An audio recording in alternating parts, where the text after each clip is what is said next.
What is going on, guys? Dave Chapelle is probably the latest victim of bad reviews. If you don't know who Dave Chapelle is, then I'd suggest you get deported back to India with Zakir Naik for living under a rock. Dave Chapelle is probably one of the most controversial sketch artists way before Key and Peele, so he made things like the Nigar family and playing the blind black KKK leader.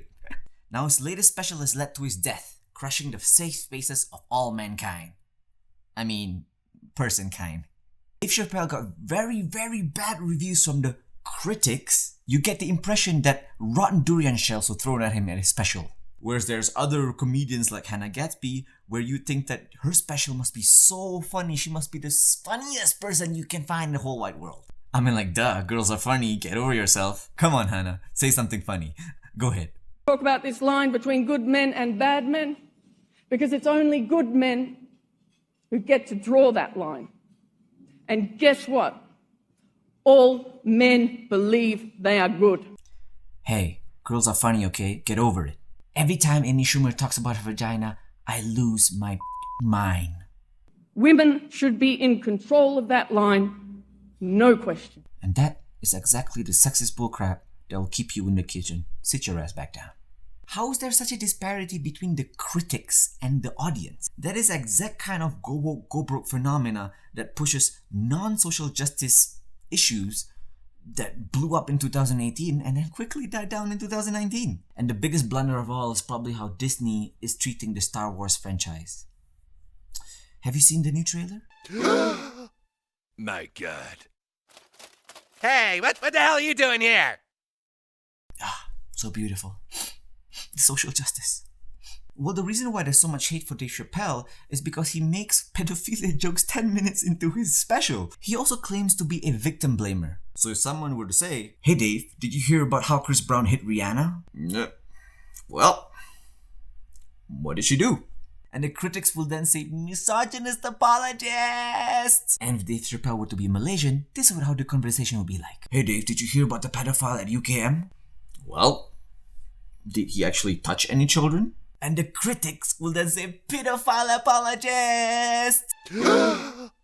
My God. Yes, I went there. People on Twitter have their pedo caps on way too tight that they kind of lose sight of what human rights is all about. Just found out that the pedophile Neil Petrie was only sentenced to 9 months in jail, having caught with 30,000 child pornographic photos, and he was only prisoned for 9 months. 9 months, and these pedophile apologists are so convinced he's changed. 9 months! Yeah, except when you've decided that you're actually a woman trapped in a man's body, that change is instantaneous. Should also ask which minister arranged for convicted pedophiles Neil Petrie's extradition to Malaysia when he was serving his sentence in the UK. This was also in 2015. Who allowed him to arrive and pass through special gate KLIA just to avoid the public and the media? Yeah, that's right. Blame everyone else but yourself, Captain Marvel. These pedophiles knew what they are doing are morally wrong. Not only does Petrie collect child porn, but he distributed and uploaded is the most extreme acts in Metropolitan Police has ever seen. Damn, he's just one of them too. Which is a long-winded non-answer of saying yes, he should kill himself. If I could solve a problem by just killing it, I mean if killing was just a misdemeanor, at least I would think about the environment while I'm doing it, because I'm progressive. You hear the word apologist for the first 5 times and then you're finger wagging your virtues onto someone else like as if you know what the word even means. What does apologist mean anyway? It means for you to make an argument for something, right? And you make arguments to find solutions, yes? Let me demonstrate. Pedophilia is a psychological disorder. It's a form of substance abuse. So is alcoholism, so is diabetes. Alcoholics need alcohol, diabetics need sugar, and porn addicts need porn.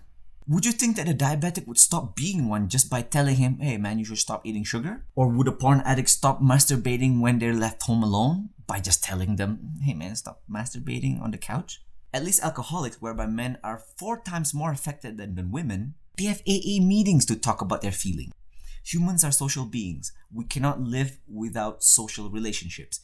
If you shun the child porn addict to social isolation, then you might as well send him to Mars. Not judging by the amount of hate that this guy has received as a child porn addict, just imagine of all those soon-to-be pedophiles who are not caught, how they are going to solve their problems if they cannot open up and vent to people. Hey, but how sure are you it's a psychological problem but not an economical one? See what I did there? It's called critical thinking. Let's watch myself argue with myself without calling one or the other an apologist and shutting down discussions. Picture this. If I can sell this adult porn DVD for 10 ringgit a piece, and I can sell this fetish porn DVD for 100 ringgit a piece, wouldn't I want to do less work for more money? And if that's the case, shouldn't we abolish porn altogether? I mean, if there's a demand, there's a supply, right? But that's not the point. That's irrational. Adults can consent, whereas kids cannot. Okay, what about cartoons that depict children being raped? There's no need for consent there, and there's big money in things like lolicon manga. Trust me, the laws on this has more than 50 shades of grey.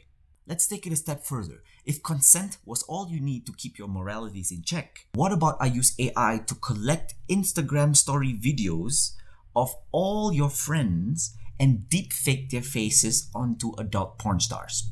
Let's call it deep revenge porn.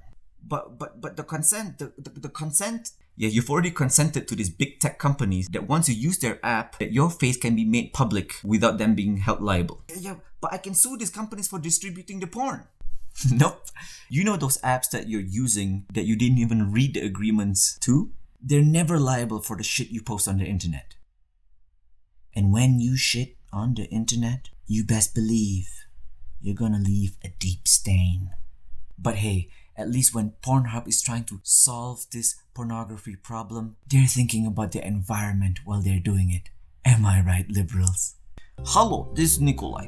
Nikolai think when humans think they make own moral values, they're blinded by difficult solutions, by very bright rainbow colors. Or they smell too much of this hippie green curry. They cannot smell the shit that's happening in planet. Get off high horse. Stop this cancel culture by labeling people like with words you don't understand like apologists. When there's no civil discourse, in the end we will all lose. Well, here it is. Your time to contemplate. Hey, if you do anything wrong in your life, and I find out about it, I'm gonna try to take everything away from you. And I don't care when I find out. Could be today, tomorrow, 15, 20 years from now. If I find out, you're fucking finished. Who's that? That's you. Bila Larut Malam.